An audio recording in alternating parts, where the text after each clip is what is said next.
Hey guys, in this video we're going to take a look at how you can fix red eye in photos on the Samsung Galaxy S24 series. First, let's go back to the home screen by tapping on the home button at the bottom of the screen. And from the home screen, open up the picture gallery.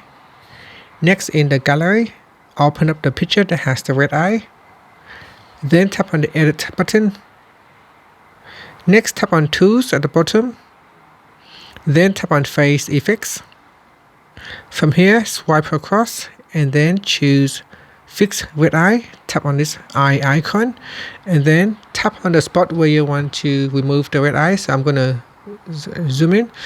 Look like I can't zoom in, but you can try to tap on the dot right there.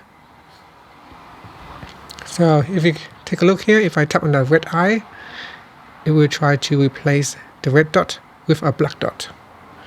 And then tap on done. So I'm going to tap on done and then tap on saved. And that's it. So that is how you can fix the red eye in photos on the Samsung Galaxy S24 series.